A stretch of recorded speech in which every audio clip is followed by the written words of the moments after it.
King Arthur and His Knights by Elizabeth Lodor Merchant. The Maid Who Mocked. Man, am I grown, a man's work must I do. One morning, when there was to be a great feast, King Arthur, surrounded by his knights, sat in the banqueting hall, waiting, as was his custom, for some adventure before breaking his fast. Ere long, one of his squires came running into the hall and said, "Now, my lord, you may eat, for even now a young maiden has arrived who has sore need of your aid." No sooner had he spoke than there entered a damsel of high lineage, and a brow May blossom, and a cheek of apple bloom, hawk eyes, and lightly with her slender nose, tip tilted like the petal of a flower.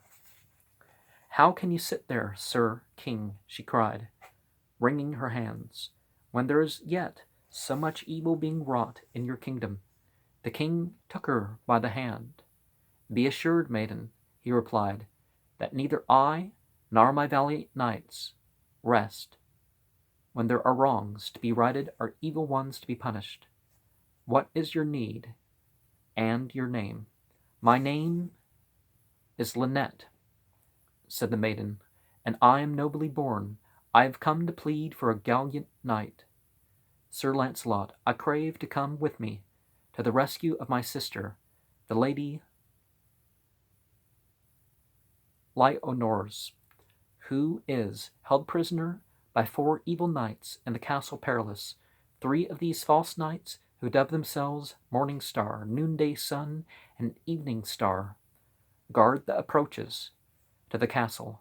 The 4th, known as Night, and sometimes as Death, holds my sister within the castle." "Fair Lynette," replied Arthur, "you know well that the Order of the Round Table lives but to crush those who commit wrongs or otherwise disobey the law. There is no one of my brave knights who would not eagerly go to the rescue of your noble sister. Be of good heart. None come to Arthur's court in vain." Now it happened that a year before there had come to Arthur's court a youth who had begged of the king 3 boons. When asked what these boons might be, he had replied, "I ask the first, that you, Sir King, will permit me to serve for 1 year in your kitchen, and for this grant me food and drink no more. When the 12 months have sped, I will crave the other 2 boons."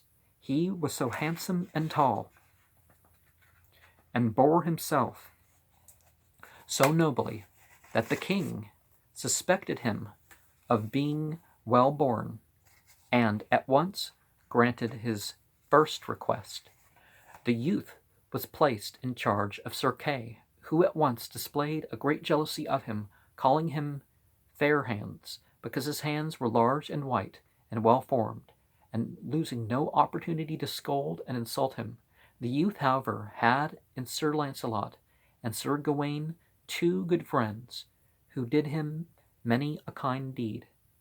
While the king was deciding which of his knights he would send with Lynette, Fair Hands came to him and said, "I have come to thank you, Sir King, for the food and drink that you have bestowed upon me for the past 12 months, and now that the year has passed, to crave the 2 remaining boons." "What are these other boons?"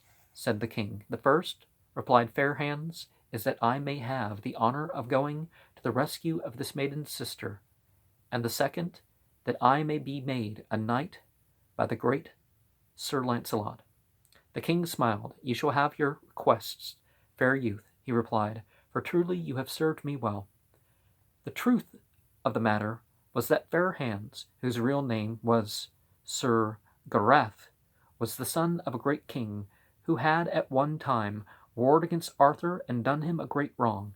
So when Sir Gareth desired to go to King Arthur's court and become a knight of the Round Table, his mother would permit him to go only on the condition that his real name should not be known, that he should serve until he had proved his worthiness in the king's kitchen, and that he should receive no pay but as meat and drink.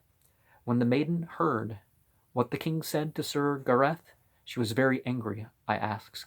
She said, for Sir Launcelot's aid, and you have offered me a kitchen boy. Should such have the honor of fighting for my sister? So, murmuring again, a kitchen boy, she walked haughtily out of the banqueting hall, mounting her waiting horse, and rode quickly away through the great gate of the castle. At this moment a page entered and told Sir Gareth that outside there awaited him a galley, harnessed horse, and shining armor. Sir Gareth, all excitement, sped out of the hall, and there in the courtyard he found indeed as noble a steed and as glittering armor as any knight could desire. Swiftly he donned the armor and returned to the banqueting hall, where he took his leave of the king and Sir Gawain, who wished him Godspeed in his adventure. As he again left the hall, the king told Sir Launcelot to follow the young knight. Quickly upon his heels, as he departed, followed Sir Kay, jealous of the honors that had been conferred upon the youth, and determined to humble him if possible.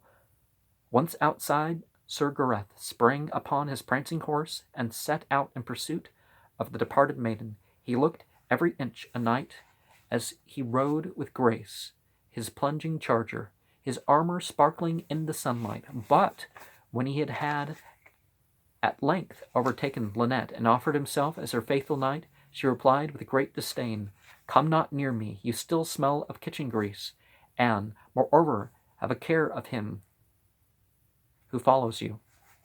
Sir Gareth turned and saw Sir Kay, who rode up and said in a commanding tone, "Don't you know me, fair hands?" "Ay, indeed, I know you," replied Sir Gareth. "I know you well for a false knight, and so, knowing, beware of me."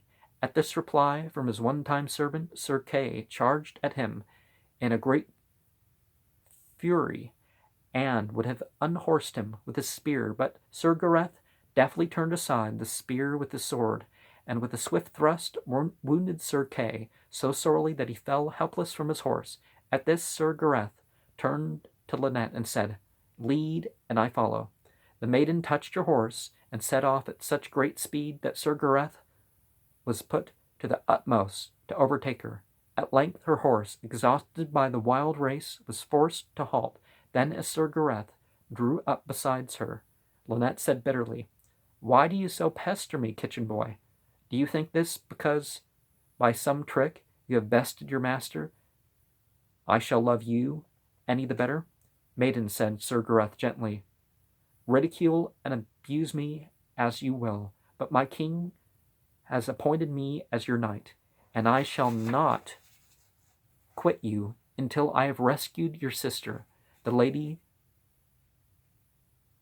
the Honors, are suffered death in so striving." And "Come not near me, you still smell of kitchen grease." People.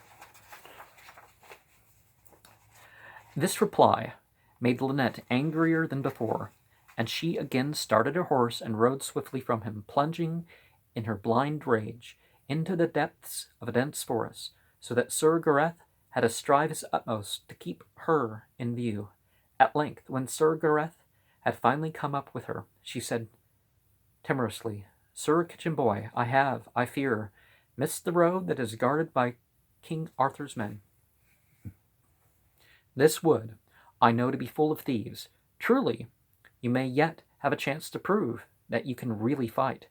So on, until the dusk, the two rode, until from the crest of a long hill they saw, bowl-shaped, throw tops of many thousand pines, a gloomy gladed hollow slowly sink to westward, in the deeps whereof a mere round as the red eye of an eagle owl under the half-dead sunset glared. I'll have to finish this another